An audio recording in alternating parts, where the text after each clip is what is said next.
这一节我们开始讲许可证的配置参数，还有代码的混淆、加密等内容。因为就是说，我们实际上写一个许可证的话，我们需要的参数非常非常多。我们并不是说就是许可证里边的那个什么许可证的生成时间、过期时间、系统名称、公司名称等等这些，不简简单单就这些东西。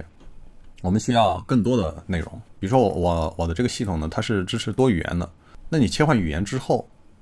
这个标题和那个公司名称这些内容应该是怎么去获取的？我是定义了两组配置参数 ，C 呢就是 complex 的一个首字母 ，S 呢就是 simple 的一个首字母。然后我们看一下那个 complex 这一组配置参数里边有什么呢？首先呢，就是我们如果要就是对它进行就是我们有这么一组配置参数了之后，我们要对它加密的话，首先是需要这么一个码的。这个码是来自于那个许可证上面的这个 key 值，也就是说我们解密之后的话就有这个 key。我们用这个 key 值，加密之后呢是这么一个串，然后呢我们要解密的时候也得需要这个 key 值，所以说这个 key 值非常的重要。这是 complex 配置参数，然后这里边的话就有多元呢，什么 system name 就系统名称多元的话，比如 TWEN JP 等等，我们就可以写它的多语言。那也就是说，我们在切换多语言的时候的话，就会取这里边的配置参数。然后它还有什么原始语言，我们现在是 CN， 就是许可证的原始语言。比如说我们这边公司名称、系统名称，它的一个原始语言。然后呢，还有它可以放一些 arrays， 这个目前我没有用到。还有是否显示那个 info， 是否可以就是 debug 参数，还有那个控制面板里边显示的这些项目。比如说我们控制面板里边有这么多主题、多语言、3D 面板等等，那我们就可以通过这个 global 这个参数来控制这些控制面板的这些项目的一个显示和隐藏，还有就是组件的一个排除。因为就是说我在许可证里边我是就是实现了一个我在整个 TypeUI 里边的组件有这么多嘛，然后这么多的组件，那我比如说我有某些项目我不想让它用某一个组件，那我就可以在components exclusion 这里边去做一个排除。那如果排除的话，那这个组件的话就在当前的项目上是不可用的。就目前来说，我发放出来的许可证我还没有去配过这个参数。好，我们这个许可证呢，如果加密之后呢，就是右边的这么一个串，我们可以看一下，就是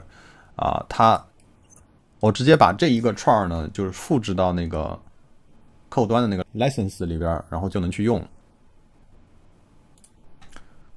比如说我们在整个这个 license 这个配置文件里边，实际上只有三个内容，第一个就是 li， 第二个是 sp， 第三个是 cp。比如说我们刚刚生成的这一个，那它就是一个 cp 的一个参数。这个 CP 呢就是 complex parameter 的缩写， SP 呢就是 simple parameter 的一个缩写。那我们复制过来的话，就是我在 2.0 里边的话，它是存到了这个 session storage 里边的。但实际上这种方法呢非常的不安全，我后边已经改了那个方式了。但是我们现在看的是 2.0 嘛，所以就还是以这个为准。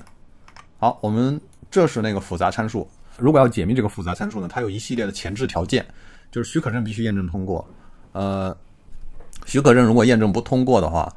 那这个是没法解密的。那大家可以看到，就是我们在许可证没有解密之前，我们就需要用到一些特定的信息，比如说联系人信息，比如说我们要验证一下那个代码有没有被篡改，一些那个 MD5 值的验证。VB 呢，就是实际上是 verify，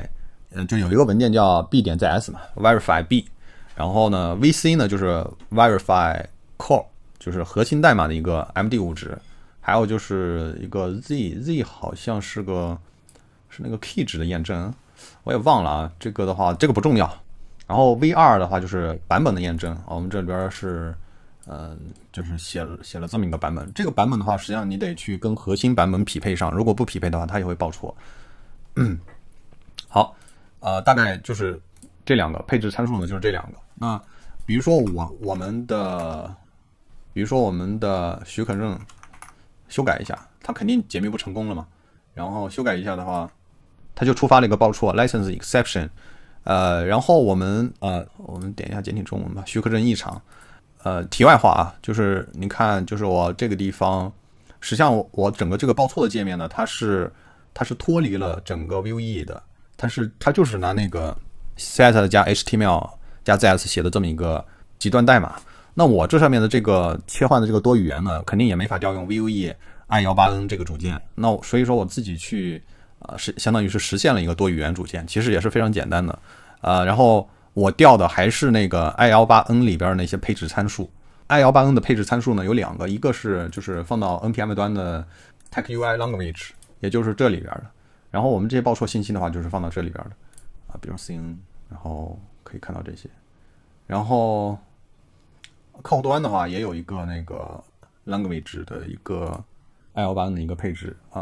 不是这个好，是这个npm 端的这个 language 包呢，就语言包呢，它是针对的是系统核心库里边的这些组件的。然后客户端的话，这个多语言呢，它是针对的是我们 SRC 开发的这些组件。就比如说我们开发了这一系列的这些页面啊什么的，那我们想实现这个多语言怎么实现？我们就都是调的那个 public static 下边的这个 language 的配置参数，但实际上它们都是合并到一起的。我最终是通过 utils 里边的这个 i18n， 然后把那个 npm 端和那个客户端那个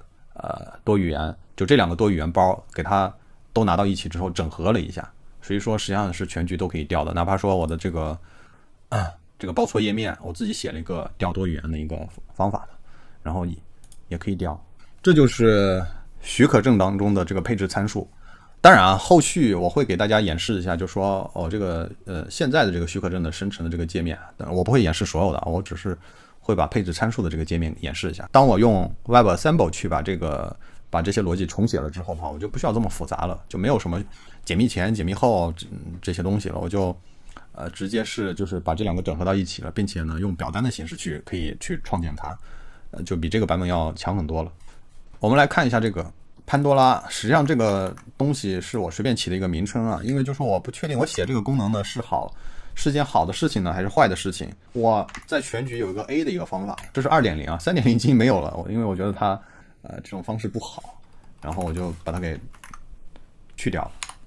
那我们在那个 2.0 的时候，我们就可以调用那个 A 传参数，然后去执行不同的方法。我其中有个 view info 就查看信息的这么一个方法，我用潘多拉，然后去生成一个密钥，然后去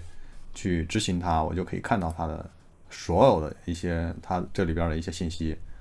这里边具体是些什么东西，我就不给你展示和那个说明了，因为也没有什么太大的意义。我只是说，就是我们对整个系统要有一个把控。那把控怎么把控呢？我们就必须得有一些途径去看一下它的一个运行的一个状况。这里边每一个参数啊，它都是有意义的。然后虽然说我都是用的这个缩写，就是我用缩写的方式呢，其实因为整个系统都是我自己用、自己开发，然后尤其是这些关键的地方，我不希望别人知道这是什么，所以说我是有一个对照表，或者说我看多了，我知道它是什么意思。如果说我长时间不看忘了之后的话，我是有个对照表，然后去看一下它这每一个参数是干嘛，是什么意思，我就知道它的一个运行状态。然后当然啊 3.0 以后3.0当中的话也有类似这样的东西，但是没有这么复杂了，也已经就是开放很多了，不会说就是那么极尽全力的去做这个防御。好，我们最后再看一下配置参数的一个验证。我们把这个配置参数加密之后的话，它有一个 VE， 这个 VE 实际上就是它的一个 MD5 的一个验证参数，但是这个 VE 呢，同时它又是被加密之后的。加密的方法的话，应该是就是这边的这个加密方法，就 VE 的加密方法和这边的应该是不同的。这边加密应该是用到这个 key， 然后这边加密的话，应该可能是直接走的我这里边的我自己写的这些加密方法，但是用的哪个我给忘了，我们可以试一下。哎，还真是，你看，也就是说这个simple parameter 里边的这个验证参数呢，可以用我的这个通用解密来去解，但是这个其实是一个基于 Base 64去写的一个加解密吧。我一会儿可以简单给大家介绍一下，就是我这里边自己写的这些加密。很多人说贝斯64不是一种真正的加密啊，你可以这样说，这个没关系。但是呢，你拿它加密，别人看不懂，或者说别人解密不了，那目的达到就可以了。那我基于这个贝斯64，我又自己开发了很多这个不同的这个加解密的这个方法，比如说针对数字的，然后比如说我加密一个 test，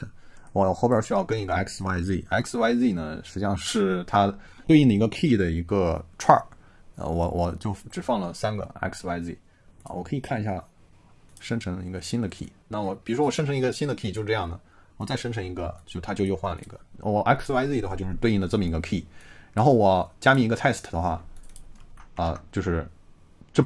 不是简单的一个贝斯64啊，就是你可以去拿贝斯64去解密，实际上是解不出来什么东西的。我用生成那个 key， 然后给加密成这样，然后我再解密一下，它是一个 test， 也就是这个指定的这个 key 值。我当时写的时候，其实应该把它写成一个随机去用 xyz 来加密，也不需要指定它。其实指定它没有太大的意义。那这边通用加密是类似这边的一个加密，但实际上类似吧，实际上还是有变化的。还有就是一个数字的一个加密，它也是用这个 xyz 这个 key 来做的这个加解密。比如说我加密一个负的 0.2， 它就这样，我可以对它解密之后负的 0.2， 这是对数字的一个加密。反正就是写了这么几种，这个是最复杂的。比如说我去加密这么一串，然后它需要用什么这个太复杂了，我都没用到过这个。你如果要解密的话，需要把这个规则输进去，然后把加密内容输进去，然后才能解密了。这个太复杂了，我到现在为止我都没用它。好，这个 pass。也就是说，我在我的代码当中，整个这个 key 点 zs 呢，都是用我自己写的这些方法去做的这个加解密。然后不同的这个对象呢，它用的这个加解密的方式是不同的。然后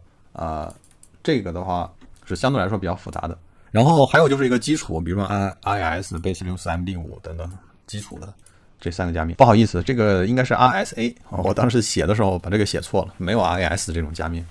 这个是非对称加密嘛？比如说我们生成一个密钥，然后它的这个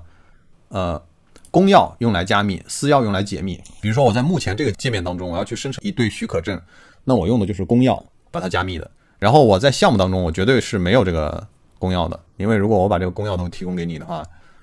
你谁都可以去轻易的去做这个解密工作了。所以说项目当中的话，只有这个私钥的是用来解密的，但这个私钥也不是明文的，也是就是做了一层加密才放过去的。然后贝斯64，然后这个就比较有意思了。我当时写就是我写了那么几种算是混淆方式吧。比如说我加密1遍的话，我是一个正常的加密第2遍的话，我会把它字符串反转，第3遍的话，我会去做其他额外的一些那个处理。也就是说我虽然是就简单的一个那个贝斯64加密，但实际上就是拿我的这个贝斯64加密完的话，是没法在别的地方用贝斯64解的。我大概写了这样一个功能。MD5 的话，这个简单，这个就不说了。好，这个是我自己写的一些加解密。这节内容呢，我们就讲到这里啊，拜拜。